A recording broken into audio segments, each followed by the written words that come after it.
We bought our first house October 20th, 2010 in Auburn, Michigan. We paid $28,000 for it, and we had literally no idea what we were doing. But it was the best decision we ever made. Mama told me to come.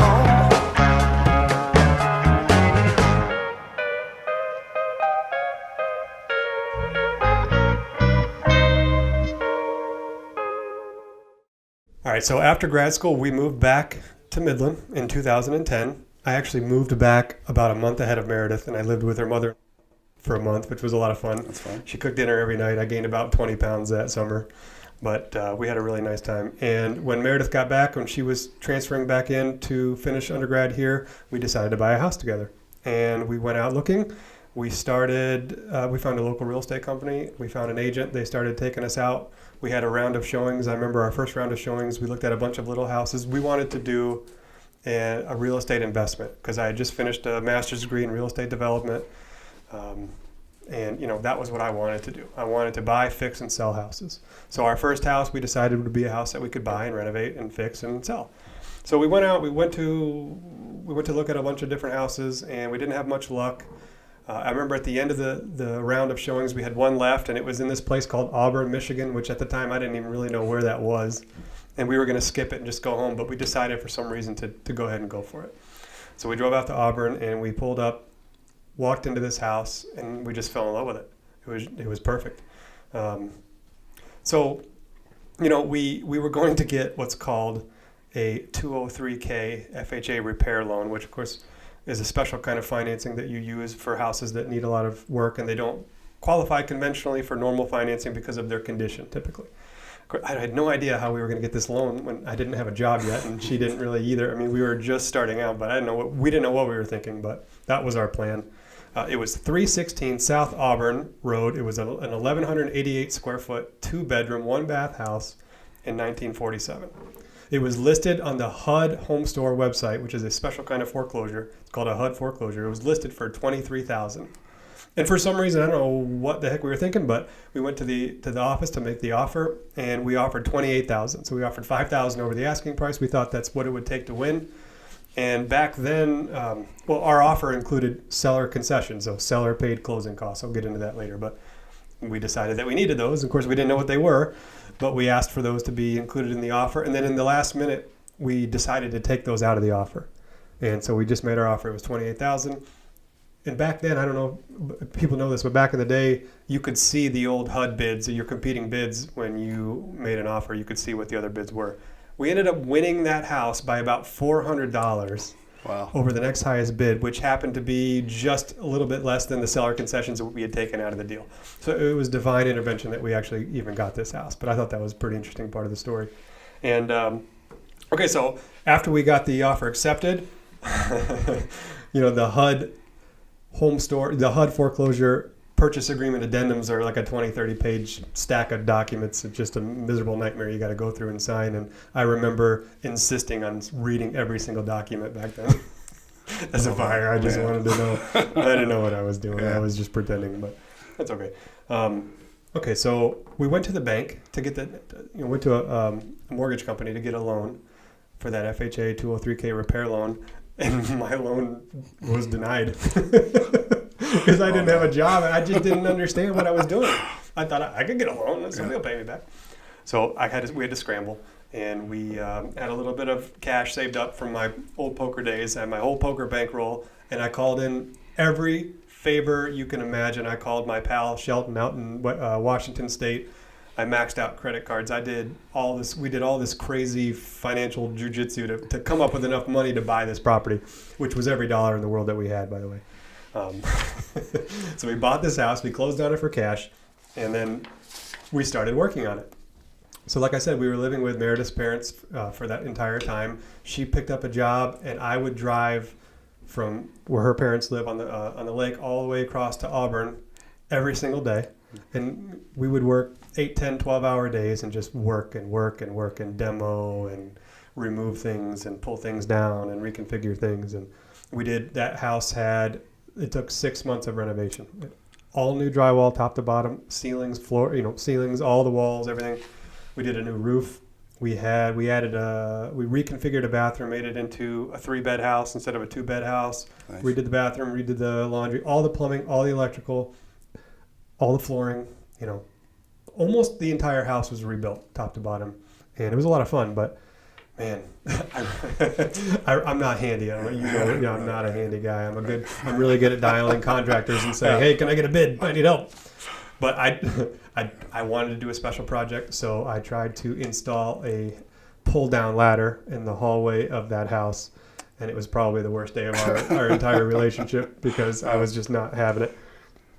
And Meredith was, she was at that point had lost her patience with me because I was in such a bad mood, and I remember I snapped my finger inside the ladder and I screamed bloody murder, and she came running around the hallway and tried to save me, and then once she realized I wasn't dead, she just smacked me on the face and walked away.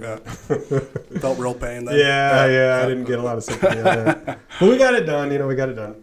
I remember another project, I tried to install the pergo laminate flooring in this kitchen, but this house was built in the 40s, and that thing is not level, and I'm just not good at these things. It was tough. Renovating a house or trying to do a flip or any of those things, it's tough. It's a lot of work. It's not easy. No. So, but we did it. We got it done. We had, like I said, 6 months of reno, but we filled 2 40-yard dumpsters. We filled it, emptied it, filled it again. I don't know how we did that, but that whole, just all kinds of stuff filled in that dumpster. And then we lived pretty light for a little while when we were getting started because we didn't have anything left. Every dollar we had was in the purchase or the renovation for that house. And I remember we had 2 little mini refrigerators stacked on top of each other. We had a George Foreman grill. We didn't have a dishwasher. We were sharing one car. We didn't have a washer and dryer, so we did Sunday dinner every Sunday with Mary Lou and Dan because we didn't have any money to cook. So, at the time, I wanted to get my real estate license so I could flip houses. I wanted to represent myself on the purchases and the sales. But what ended up happening was I went to the place where I bought the house, and they weren't interested in me at that time to be that kind of agent. So I didn't take a job, and then I went back after I ran out of money, and I said, "Hey, I need a job. I'll do it you just tell me how to do it, and I'll do it." And luckily, she took a shot on me, and she hired me, and so that was nice. But it was a tough couple years. I remember my pal Josh came up from Florida to visit, and I took him on a showing that night because that's all I was doing was showing houses and trying to sell houses and everything. And my car didn't have any heat that winter, and it was a brutally cold winter. And he's a Florida boy. He's from Florida, yeah. He didn't. This poor guy, I left him outside in the driveway in the car while I did the listing appointment. That's what it was. And some of my favorite clients I've ever had I remember it was Jay and Jean, but this is way back now, and they've been great clients and friends ever since. But this poor guy, he was sitting in the car for about an hour and a half, and when we walked out, they saw him in the car. I said, "Oh, who's that? That's your pal." I said, "Yeah, that's my buddy Josh. He's just been waiting for us." And they laughed and they said, "Well, why didn't you invite him in?" I didn't take it for a little bit. I didn't tell him that. No. Yeah, I had to de-thaw him. Stay in there. Right. Good thing he's a good pal. Yeah, right. Yep. Stood up in my wedding. Good buddy. Really good buddy. But yeah, so it was a tough year. But anyway, somehow I went to the bank after I got that job. They gave us a loan. We did a year-to-date P&L. That was one of the problems back then was if you don't have 2 years of documented tax returns, you got to find a bank that can look past that. So we were lucky that we found one that was able to do that. We paid everybody back. We paid every nickel back to everybody we had borrowed, paid off our credit cards, and then we were back to broke. We just barely had enough to pay this mortgage. But anyway, springboarded that into the future. We ended up taking that house and selling it down the road and sold it very well. And that springboarded us into a lot of other future investments, which I'll tell another different story someday. It's pretty interesting. But the problem here, I guess, there are a lot of things that you can learn from our first buying process. Our experience buying a house because we just did not know anything about what we were getting into, what to expect, and there are a lot of lessons that can be taken from our experience, and I want to get into those today because the problem is how do you enter into the process of buying a house when you really have no idea what you're doing? And if you've never bought a house before, you have no idea what you're doing and what to expect. And there's a lot of things that go into the process of buying a house, and it's important that you understand what they are. So I brought in a special guest today to help go through some of those lessons and discuss some of the problems and the challenges of buying a house. He has a background in lending, and that's how I met him. He was my lender and became a good friend and referral partner, and he was a lender for many years, so he has that background. He really understands the financing aspect of the home buying process, which makes him very special to his clients. He joined our team in 2017. He's got a nickname around here. We call him Mr. Todd Hollywood, but his real name is Unofficial. Tom Holley. Mr. Tom Hello. Holley, welcome to the show. Thank you. Thanks for having me. First question. When you're working with a buyer, how do you help a buyer make a decision if the house that they're looking for is the one for them? How do you help them to get over that hurdle to make that decision when they're unsure? Right, and that's a good question because it's more or less a guidance and just making sure, because your eyes and whatnot are kind of cloudy, your vision's cloudy, there's a lot going on, and especially for a first-time home buyer. So really walking through and helping them outweigh the pros and cons, their needs versus their wants, and whether or not that house fits those criteria or as much as possible. And then another good tool I use, I always ask them to consider the fact that this might sell, and if it was sold tomorrow morning, how would you feel? They feel devastated, means that they probably should make an offer, and maybe they're just feeling nervous from buying a house for the first time. It's a big commitment, but if they're it's okay, we can move on, then maybe sleep on it and think about it a little more. I like that. I always tell our clients, hey, if this house was gone, if you're looking at a house tonight, Right. and if you're not sure if you're ready to make an offer on it or not, and by the way, if you're not sure, you shouldn't do it because you're not ready. But some people just don't realize if they are sure or not. So one thing I'll say is, hey, if this house sells tonight and you wake up tomorrow morning and it's no longer available, would you be disappointed or would you be devastated? Right. And if they say, well, we'd be devastated, then they're ready to buy it. If they say, well, we'd be disappointed, but we'd be fine, in that case, then maybe you're not ready to make that decision yet. You still need to think about it.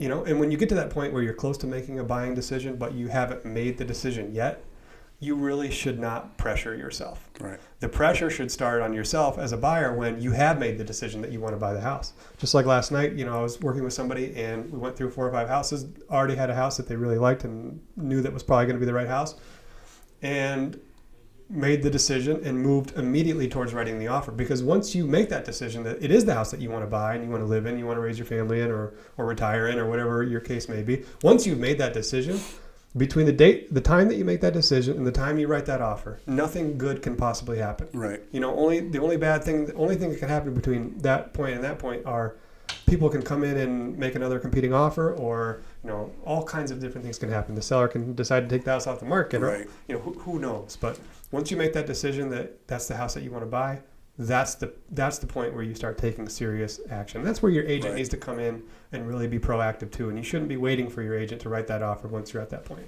Right, exactly. It should feel right. And to add to it, you should be able to envision yourself in the home to some extent. So when you get that feeling and all the factors are there, then it's time to make a move on it. Make the move. Yep. Yeah. Okay. Second question: how do you decide what amount to offer when you're at that point where you've made the decision, you want to make the offer, but you're not sure which strategy to go with? Well, there's a few different strategies, but a lot of different variables go into that, I would say. Time on the market, whether or not it's priced right. If we look at the stats and do an analysis on it and it's priced in the right, and it's getting a bunch of showings is another factor. So if there's 10 showings that day, it's been on the market for one day, it's getting a lot of attention. So you have to assume that there's going to be an offer. And you can wait that out. But if you want to be more aggressive with it, then it's been on the market that low, you should be more aggressive with your offer, And again, another question I use in this scenario is, say, if it's sold tomorrow for this amount, which is just over what what amount would you be devastated at, and if it's still worth it and is proven worth it too from the, market stats, then that's usually a good amount to go off of too. One thing I like to advise a client who is making that decision, a lot of times this advice happens when there are multiple offers, and maybe the second offer or the third offer in a multiple offer scenario. And the question becomes, hey, how much should I offer on this house to get it? The advice that I like to give is, hey, this is the amount that you need to write. If your offer gets accepted, you don't feel like you overpaid, and you're happy. And if your offer is not accepted, you don't wish you had offered more. You understand? Exactly, yeah. There is no right or wrong answer to how much that amount is, but it's up to the buyer to determine that amount. But that's the criteria you should use in a multiple offer scenario to make sure that you can, as a buyer, can go to bed that night and put your head on the pillow and know that you put your best foot forward, and if it's meant to be, it's meant to be. And if it's not meant to be in real estate, Right. everything happens for a reason, just like Exactly. everything else. So yeah, I think that's good advice. Okay, this is another note or lesson from my experience that first time was those seller paid closing costs, seller concessions as we call them. What are seller concessions? What are seller paid closing costs? Why are they involved in a transaction? What do they really mean? And does a buyer benefit from asking the seller to pay their closing costs?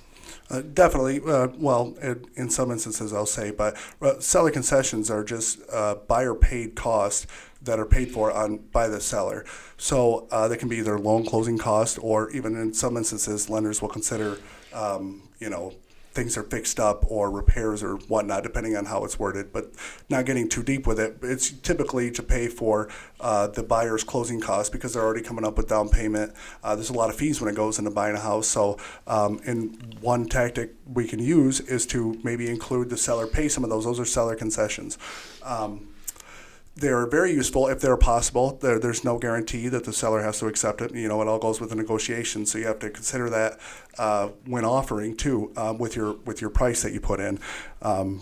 So a lot of different factors and moving parts in when that goes. But if it's in a situation where the buyer needs it, and I'm representing the buyer, then it'll be in our offer, and make sure. And if it's possible, if it's meant to be, just like you said, then it's meant to be. But okay, so when a buyer buys a house, the buyer has closing costs and closing fees, and those fees are typically associated with the loan that they get to buy the house. Right. But there's also a closing fee and some other little things that they pay. When a seller sells a house, of course, they have fees that they are typically charged and responsible for as well. The biggest one being, the sale commission, and they have transfer tax, they have owner's title insurance, they have a tax proration charge or credit. If they have an unpaid tax bill, they have to pay that as well. Right. Now the buyers, they have a loan origination fee, they have mortgage lender title insurance, they have an appraisal fee, a closing fee. A lot of times, if they have escrowed property taxes and property insurance, the lender will take money from them up front to put into an escrow account to start funding those accounts as well. So the buyer's closing costs can be anywhere between 3, 4, 5, 6% of their offer price too. Right. And in addition to their closing costs, they have their down payment, which they have to typically come out of pocket, and that's a percentage of their purchase price that they pay out of pocket. And of course, they're going to borrow the rest from the loan with the bank. So the question becomes, why would a buyer pay their own closing costs when a seller could pay their closing costs for them? But let me really break that down a little bit, because there's a lot of misconceptions about what this really means. If your seller is paying your closing costs for you as a buyer, all that's really happening is you've inflated your asking price to the seller, Right. and asked them to give you a credit back, and that credit gets applied towards the cash that you otherwise would have had to pay out of pocket. So for a buyer, that is a benefit to a buyer if the buyer doesn't have a lot of cash to buy the house and needs help coming up with the money to actually come out of pocket to buy it. If the buyer has plenty of cash and doesn't need that assistance, then the buyer should pay his closing costs out of pocket typically, Right. and just offer less for the house, because here's the downside of having the seller pay your closing costs. And there's nothing wrong with it, don't get me wrong. Right. But it's just an accounting gimmick. If you have your seller pay your closing costs, that means you're going to have a higher monthly payment because you're going to have a higher mortgage balance. Correct. You're going to be paying interest on more money. And then when you go to resell the property later, the balance of the mortgage that you have to pay off when you resell is going to be higher than it otherwise would be. The benefits of having the seller pay your closing costs are it can limit that cash that you have to pay out of pocket. So Right. let's say you bought a $100,000 house and you had a 5% down payment and your closing costs were, say, 3% of the sale price. So stick with me here. AK. You got it. Yeah. Yeah, you got it. So you got a $5,000 down payment that you as a buyer have to pay. Yep. And your earnest money deposit is usually a percentage of that total down payment that you pay up front, but it comes out of your pocket. Right. So you have a 5% down payment. That's $5,000, and you have another $3,000 that you have to pay out of pocket for your expenses. If you went with that scenario, your loan balance would be $95,000, and your cash out of pocket to buy that house would be $8,000. Right. Now that's fine, but if you're a first-time buyer and you don't have $8,000 laying around, you only have $5,000, or you want to buy a couch and you want to furnish the place or whatever, you want to Right. save your cash out of pocket. What you can do is you can offer the seller $103 and ask the seller to pay your closing costs in the amount of, say, $3,000. So what happens is the seller gets $103 and then he gives you back $3, and he or she's getting the same $100,000 like your other offer. But the difference is now you still have that $5,000 to pay, you still have the $3,000 to pay, but now that $3,000 that you also have to pay gets offset by the credit you're getting from the seller. Right. The downside now, though, your mortgage balance is now roughly $98,000 instead of Right. $95,000. Your loan balance, your loan payment is based on $98,000. Your interest you're paying is based on $98,000, et cetera. Yeah. So, there's really there are considerations to make on whether or not you want your buyer to pay their closing costs out of pocket or whether they want to ask the seller to pay for them. But typically, if you have the cash, you should be paying your own. Right. One other factor here too, for a seller, there's really no benefit to having to pay the buyer's closing costs. But the only real benefit to doing that is getting the deal, making the deal happen. Yeah. So a lot of times a seller will say, "Oh, I don't want to pay their closing costs," and I say, "Look, I understand that, but you need to because they need it. They asked for the seller concessions because they need them. Right. Otherwise, they wouldn't have asked for them. So if you don't like the net of the offer, if you don't like the $100K net at a 103 with 3-back offer, counter back at 105 with 3-back. That'll net you 102. Keep the concessions in the deal so the buyer who needs the help can get that, and you can get the higher net that you're looking for as well." One of the reasons that sellers don't like to pay closing costs for a buyer is there are many reasons. Number one, the appraisal value of the house has to be now at the higher level. Right. So it's extra appraisal hurdle, and that doesn't benefit the seller at all, but makes the deal harder to happen.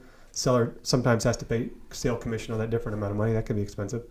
Owner's title insurance and transfer tax have to be paid on the extra amount too. But it's only 40, 50, 60 bucks per thousand roughly. That's a lot of money, but to make your deal happen, if that's your only buyer at the table, you should do everything as a seller that you can to help make it happen. Right. You agree? Oh, completely. Yes, definitely. And from the buyer's agent side, if you can keep it less cloudy, I 100% agree with you that if you have the money, this is a break glass in the event of only type tool to use, and it's there for if you do need it. But if you don't need it, your offer looks better and more attractive, obviously, without the extra contingencies in there and seller pay closing costs. Less to comprehend on the seller's part. Totally agree. It makes it a lot simpler and easier. And as a buyer, when you're writing an offer, when your agent's helping you write an offer, the simpler and cleaner and the more easy to digest for the seller, the more likely it is that it'll be accepted. Okay, so at Modern Realty, just to wrap up here, our mission is to create informed and confident buyers. That's what our agents like Tom does. We have this buyer roadmap right here that helps you to understand that entire process.